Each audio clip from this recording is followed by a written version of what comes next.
There is something deeply unsettling that no one wants to say out loud. Being smart doesn't protect you from failure. In fact, it might be making things worse.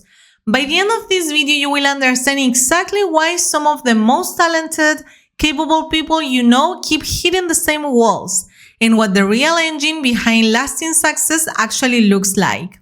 But first, we need to confront something most people refuse to see. You have watched it happen. The brilliant colleague who never gets promoted. The gifted student who disappears into mediocrity. The friend with every answer who somehow never builds anything. You probably assume they just needed more time, more opportunity, more luck. But what if the intelligence itself, the very thing we were all taught to worship, is part of the trap? Here's what most people get completely wrong about failure. They treat it like a mystery. They look at a smart person who stumbled and say, "What went wrong?" As if failure is an accident, a glitch, something external.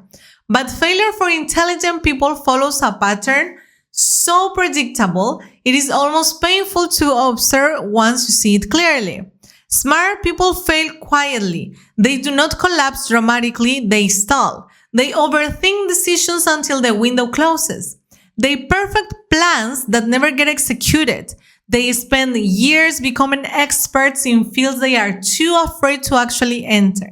And underneath all of that, underneath every missed deadline, every abandoned project, every brilliant idea that never left the notebook, there is one emotion doing all the damage. Fear of being exposed as not as capable as everyone believes. This is not about imposter syndrome in the clinical sense. This is something rawer. When your entire identity is built around being the smart one, the stakes of every single attempt become unbearable. Because if you are intelligent and you still fail, then what are you? That question is so terrifying that the brain does something elegant and cruel. It manufactures reasons not to try. And the smarter you are, the better your reasons. Think about the last time you had a genuinely great idea and did nothing with it. You told yourself the timing was wrong, the market was not ready, you needed more research, more resources, more certainty. Every one of those thoughts felt completely rational. That is the trap. Intelligence gives you the vocabulary to disguise avoidance as wisdom. And here's where it gets more complicated, because this is not simply about fear. There is another mechanism at work, one that researchers have documented for decades, but that almost nobody talks about honestly. High intelligence correlates strongly with a tendency to value being right over being effective. Intelligent people argue better. They find flaws in every plan, including their own. They can construct a compelling case for inaction with terrifying speed, and because they are articulate, other people often agree with them. The result is a person who wins every argument and loses every race. Now, consider what this means for the relationships and systems around intelligent people.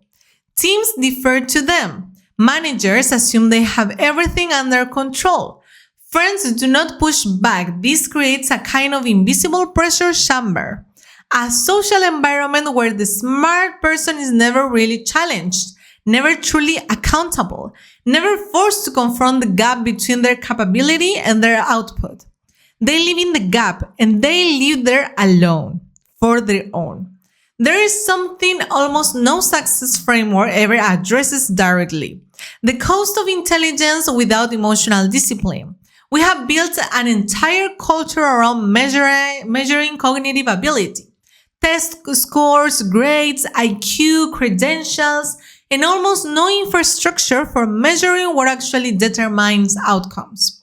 The ability to tolerate discomfort, the capacity to act without certainty, the willingness to be wrong in public and continue anyway. These are not intellectual skills, they are emotional ones, and most smart people were never trained for them.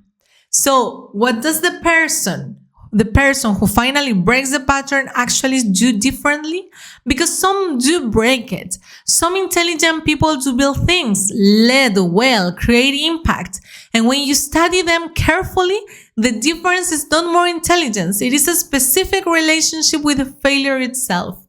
They stopped treating failure as information about their worth and started treating it as information about the approach. That shift sounds small. It is everything. The person who breaks the pattern also understands something counterintuitive. Momentum matters more than perfection. A plan executed at 70% is not just better than a perfect plan never executed. It is exponentially better because it generates data, feedback, and adaptation that no amount of prior thinking can replicate. Intelligence, when it is healthy and functional, becomes a tool for learning in motion rather than a reason to stay still.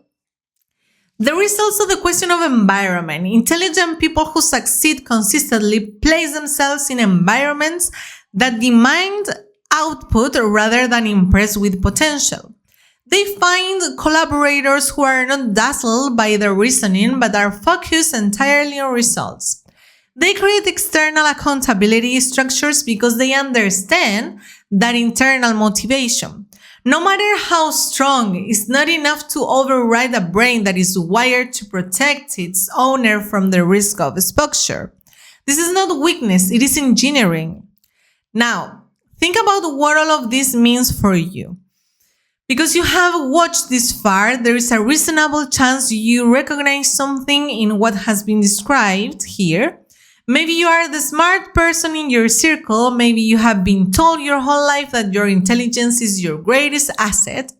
And maybe quietly, you have started to wonder why that asset is not producing what you expected.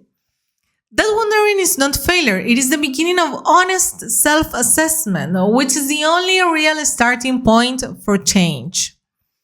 The world is full of intelligent people waiting for conditions that will never arrive, waiting for certainty before starting, waiting for perfection before shipping, waiting for permission from a version of themselves that never feels quite ready.